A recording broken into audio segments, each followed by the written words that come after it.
Ashes over Königsberg. The snow had begun to fall sideways, driven by a wind that seemed determined to scrape the city clean down to its bones. Königsberg no longer looked like a capital of East Prussia. It looked like a carcass picked over by scavengers. Blackened walls, hollow windows, streets choked with rubble and frozen bodies wrapped in blankets that did nothing to keep the cold out. Oberleutnant Karl Weiss stood watch near the ruined rail station, his rifle slung uselessly over his shoulder. He had not fired it in weeks. There were no proper battles anymore, only bombardments, retreats disguised as counteroffensives, and orders that made less sense with each passing day. The war had outlived its meaning. When Karl joined the army in 1938, the world had seemed clear. Germany was rising again. The rallies, the banners, the speeches, they had all promised dignity after humiliation, unity after chaos. Even Karl, cautious by nature, had felt the pull. It was easier to believe in a strong future than to question the cost of it. Now, 6 years later, he watched refugees stumble through the streets with carts made from broken doors. Old men dragged suitcases with no wheels. Mothers carried children who no longer cried because crying burned too much energy. No one saluted anymore. That afternoon, Karl was assigned to inspect defensive positions near the Prigel River. The bunkers were undermanned, the soldiers inside barely recognizable as soldiers at all. Faces hollow, uniforms patched together from scraps, ammunition rationed to absurd levels. One corporal laughed bitterly when Karl asked about morale. "Morale," the man said, "Sir, we are waiting to die or be captured, whichever comes first."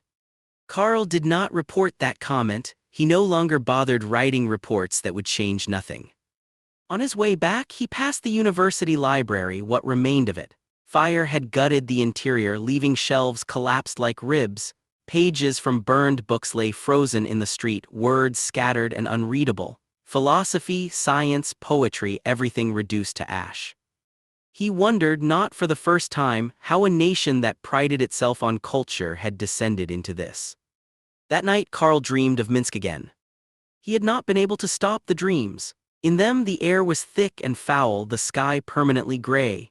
He stood beside a fence watching prisoners shuffle past, their heads shaved, their eyes empty. A man collapsed at his feet and Karl bent to help him, only to realize the man had no face.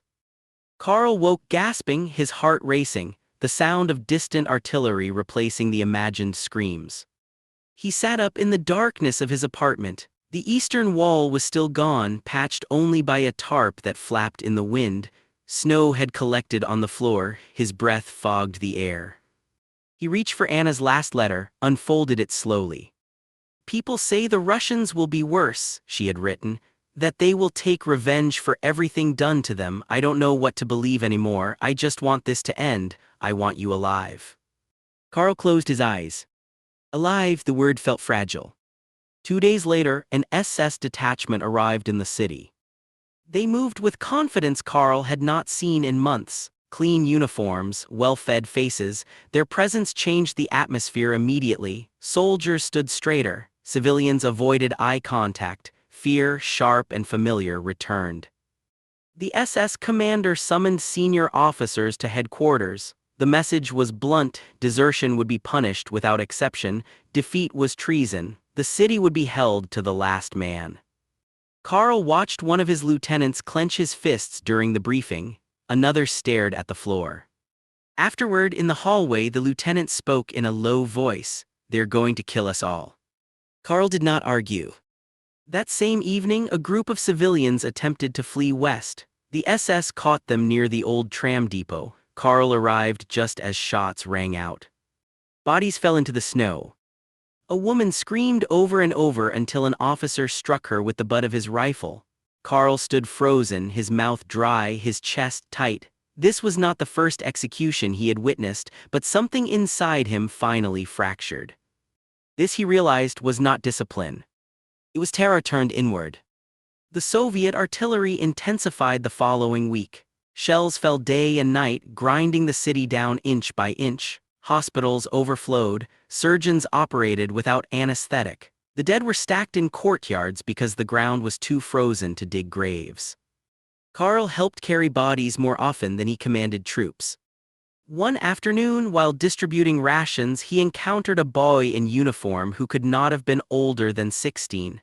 His helmet slipped over his eyes, his hands shook uncontrollably. "What's your name?" Karl asked. "Erich," the boy whispered. "Where are you from?" "Hamburg, sir." Karl swallowed. Hamburg was ash now. That night, Erich was killed by shrapnel while fetching water. Karl wrote his name in a notebook he kept hidden in his coat. It was already full. By January, the city was fully encircled. Radio broadcasts from Berlin spoke of miracle weapons, of inevitable victory, of heroic sacrifice. The words echoed through shattered rooms and meant nothing. No one believed them anymore, not even those who repeated them. Food ran out completely. Soldiers boiled leather straps and wallpaper paste. Civilians starved quietly in cellars. Disease spread unchecked. Karl was ordered to oversee executions of deserters. He refused. The SS officer assigned to assist him smiled thinly. "Refusal is treason." "Then arrest me," Karl replied. The officer studied him for a long moment. Around them the city burned. Finally the man laughed softly. "You're not worth the paperwork," he said.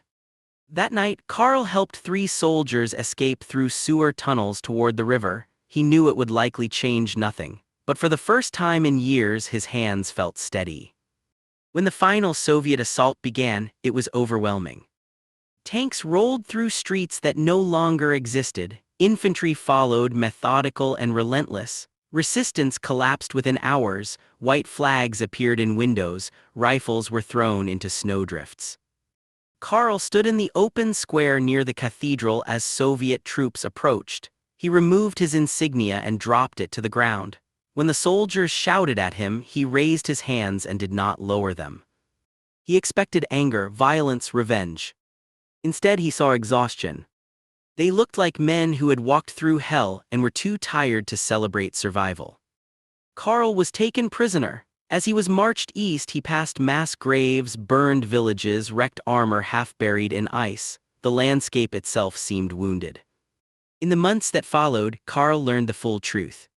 The camps, the exterminations, the systematic murder carried out in the name of ideology. The scale was impossible to comprehend. Each new revelation felt like another weight added to his chest. He did not protest, he did not defend himself. There was nothing to say. After the war, after captivity, Karl returned to what remained of Germany. Cities divided, people silent, questions everywhere. He never wore a uniform again. Sometimes at night he still dreamed of Minsk, of Königsberg, of names written in a small notebook, but now when he woke he forced himself to remember something else as well.